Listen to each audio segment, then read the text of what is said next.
TF2 has had many weapons over the years. Many nerfed, many buffed, a few reworked. Community reaction is quite varied over these, and by far my favorite community reaction is of the lock and load. It really is quite amazing just how much public perception of a weapon can be altered, isn't it? And a prime example is the lock and load.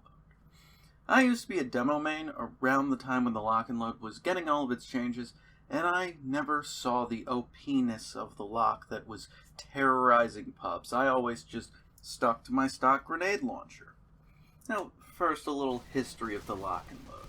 It started out as a weapon with 2 shots, the pills broke upon hitting anything, but it had a faster projectile and a 20% damage bonus. The most interesting thing about this old version was that the random damage was a thing for some reason, which means the 120 damage pipes of the lock would sometimes just randomly do between 125 and 132 damage. This is a fairly high chance for the lock to just decide that no, that scout or sniper is going to die in one hit, because RNG has decided it today. Valve then gave the lock 3 pipes, but changed random damage spread so the most the lock could hit was 124 damage. Random damage spread has since been removed from the game, and the lock lost 20% damage bonus to be replaced with a 20% damage bonus versus buildings only. Now, this version of the lock was so overpowered and terrorized the pub that they had to nerf it and make it so its damage bonus only applied to buildings. A lightning fast pill that brought light classes to critical health and 2-shot every non-overhealed class in the game except heavy, and still 2-shot fully overhealed light classes and medic. Obviously, such a monster is overpowered. Every TF2er says so. Our favorite boy, Sun_ even said that the lock was so obviously fucked that it was obvious Valve doesn't care about the balance if they'd let something so overpowered exist. So it was nerfed for its damage bonus to only exist against buildings. Everyone shut up, and we now all know it as the useless trash garbage direct downgrade from stock GG.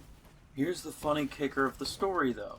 The current lock is almost exactly as viable as the overpowered one. See, damage in TF2 is funny. Often the only thing that matters is how many shots to kill a weapon takes. Scout still dies to just as many pipes as before the nerf, unless you use the Sandman, which is the one cutoff where lock kills in 1 pipe, but now it can't. Every other 125 health class is the same. Demo and Pyro will still die in 2 pipes and need 3 pipes if they have a full overheal. Soldier still dies in 2 pipes unless he uses the battalion's backup, which is the one situation where the old lock killed in 1 less pipe. Now, a full overhealed soldier still having a medic on him can survive 3 current lock pipes because of the healing, although 3 pipes before would kill him unless you took a little over 2 seconds to put the pipes into him. Heavies still die to 3 pipes, level 3 sentry still die to 2 pipes. Now, if the demo had a weapon like Sniper's SMG, he could quickly pull it out to reliably finish low health targets, and having to deal 5 damage with the SMG instead of 25 would matter. But, you know, even if he had like a shotgun, it would be really hard to do less than 25 damage close up with a shotgun. And none of that matters. Demo only has single-hit high-damage weapons to choose from. The old and current lock perform almost exactly the same in most situations now. Even if he hits 1 pipe on a scout and dies, a 25 health scout and a 5 health scout are going to do the same thing. Run away and find help because they'll die instantly to anyone that tries to kill them. Now, yes, the lock's nerf was a nerf. The weapon is objectively weaker now. But it's not that much of a nerf that would change from being the most OP weapon in the whole game into a direct downgrade. Most situations go the same way regardless of which version of lock you have. Now, it was a bit funny going through past discussions of this weapon. I even saw an old post from myself where I argued that the lock wasn't actually that powerful, and the loose cannon was the real OP demo weapon. The lightning fast pills people complain about on lock, yeah, lock's 25% faster than stock, loose cannon was 50% faster.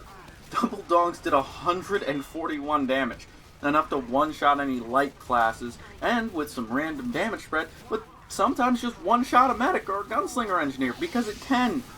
But this weapon, it takes so much skill. Except people found out that, wait, no, you just gotta stand a specific distance away from people and spam M1 into the enemy team for free kills. Even if you missed, you pretty much still had rollers that blew up instantly instead of giving the enemy time to get away from the blast. But because I disagreed with the almighty powerful voices at the time, I was clearly wrong. The lock was so overpowered, and the loose cannon was a fair and balanced skill weapon. Now don't worry, this same exact stuff's still going on today. A certain spy mate carefully spent days testing a specific revolver in order to make an intellectually dishonest video in order to intentionally make the weapon appear weaker than it currently is, so that he could argue for Valve that it needs bigger buffs than it does. This video is still taken as the gospel truth in the spy community today, and will be shown to you whenever you talk about this weapon's balance. But that's for another video.